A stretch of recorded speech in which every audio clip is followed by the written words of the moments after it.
datangnya bermacam-macam fitnah di akhir zaman. Kerana di antara tanda-tanda kiamat ialah terjadinya berbagai fitnah. Ianya bermula pada zaman ataupun bermula pada saat kewafatan junjungan kita Nabi Muhammad SAW, dan tidak akan berakhir. Fitnah itu tidak akan berakhir, melainkan keluarnya bapa fitnah, ataupun melainkan keluarnya kemuncak fitnah di akhir zaman yang dikatakan Al-Masih Ad-Dajjal itu, yang merupakan fitnah terbesar menjelangnya kiamat. Maka perbahasan mengenai hal tersebut insya-Allah tidak akan selesai, panjang ceritanya. Fitnah-fitnah yang menjelang sebelum terjadinya kiamat sangat banyak tuan-tuan, sangat banyak. Di antaranya seperti mana yang saya sebut tadi, ada yang kecil dan ada yang besar, bahkan yang tidak tercapai oleh hati kita, tidak terlintas dalam fikiran kita kerana kelemahan kita sebagai manusia. Namun dalam Al-Quran Allah SWT pun memberitahu kepada kita tentang kelemahan kita ini sebagai insan biasa, ya, sebagai insan makhluk yang lemah ini. Allah berfirman dalam Al-Quran dalam surah An-Nisa, kata Allah, wa khuliqal insan da'ifa, maknanya dan manusia dijadikan bersifat lemah. Kita ni lemah tuan-tuan, lemah sangat, lemah dari segi fizikal, lemah dari segi fikiran dan lain-lain lagi. Mungkin ada di kalangan anak muda kita, tidak ustaz saya gagah, saya naik tangga tu lari, kan? Kalau kita yang golongan 50-an ini naik tangga tidak boleh berlari lagi, pelan-pelan naik tangga, tidak boleh berlari.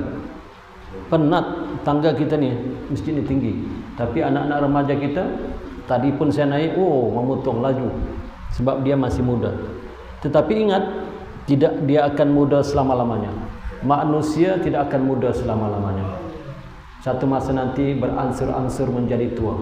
Buktinya siapa? Tak payah tanya orang, diri sendiri. Saya dan tuan-tuan, dulu rambut kita hitam, janggut kita hitam. Sekarang Masya Allah, rambut kita sudah berubah menjadi putih, janggut kita pun menjadi putih. Kita cukur janggut kita supaya tidak kelihatan tua, kita cukur rambut kita supaya kelihatan muda. Tetap juga usia kita tua, kerana kulit kita melambangkan kita tua. Kulit kita sudah kendur sedikit, tidak tegang lagi. Subhanallah, ini tanda-tandanya kita ni manusia yang lemah, yang daif, yang perlukan pertolongan dari Allah Subhanahu Wa Taala. Kecuali tuan-tuan, kabar gembira untuk kita umat Islam ialah ketika umat Islam itu sudah dimasukkan ke dalam syurga. Tak kira apa syurga pun lah, tak kira 8 syurga yang 8 tingkat, yang penting kita masuk syurga, maka kita tidak akan pandai-pandai tua. Kita tidak pandai tua, muda selama-lamanya. Jumpa kawan kita, contoh saya pinjam nama, kalau ada sini namanya Roslan, minta maaf kalau ada Roslan. Assalamualaikum Roslan, contoh. Ataupun kita panggil Fulan lah, Assalamualaikum Fulan, Waalaikumsalam. Kamu ni saya lihat 20 tahun yang lalu begini juga, sekarang sudah 100 tahun begini juga, sekarang sudah 1 juta tahun di syurga begini juga wajahnya, tidak pandai tua-tua. Subhanallah, walhamdulillah, wala ilaha illallah, wallahu akbar.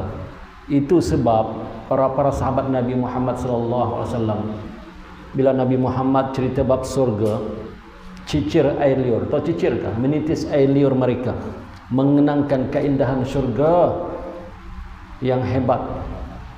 Manusia tak pandai tua, cukuplah nikmat manusia tak pandai tua pun cukuplah. Bila tak pandai tua, tenaga sentiasa kuat, betul tidak? Terutama laki-laki lah. Apa yang paling disukanya laki-laki? Tenaga apa? Faham-faham lah, tak perlu cerita. Ya, faham-faham. Bukan tenaga untuk kuat angkat berat, tidak. Tetapi tenaga tu yang laki-laki suka. Sebab itu macam-macam produk. Tongkat sealinya, pejuangnya. Sebab tenaga itu yang penting. Minta maaf lah ya, ini cerita-cerita.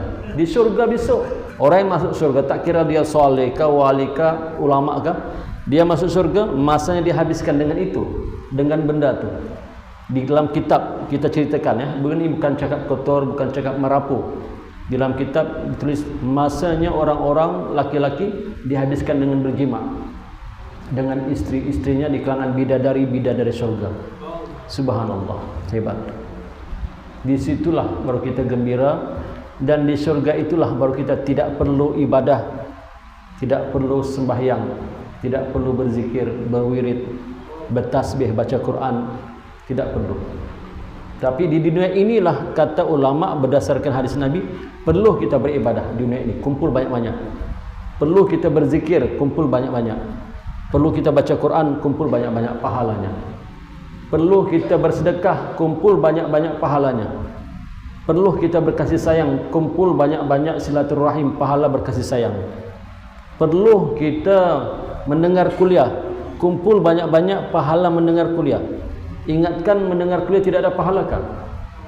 Dalam hadis sahih kata Nabi, orang yang duduk di masjid, duduk saja di masjid dalam keadaan tidak batal wuduknya, maka dia sentiasa didoakan oleh para malaikat sehinggalah dia keluar dan diampunkan dosanya di masjid, walaupun dia tidak buat apa-apa, menyandar di dinding, contoh sandar, tak buat apa-apa, tidak salat, tidak zikir sandar, pun dikira ibadah dengan syarat tidak batal wuduknya dan niat iktikaf di masjid. Nawaitul iktikaf fi hadzal masjid lillahi ta'ala. Jangan lupa niat iktikaf. Tidak tahu bahasa Arab, bahasa Melayu pun boleh. Saja aku iktikaf di masjid kerana Allah Ta'ala, dikira pahala. Jadi jangan anggap duduk masjid tidak ada pahala. Duduk saja pun dapat pahala. Jangankan baca Quran berlipat kali ganda pahala. Berzikir berlipat kali ganda pahala, tuan-tuan.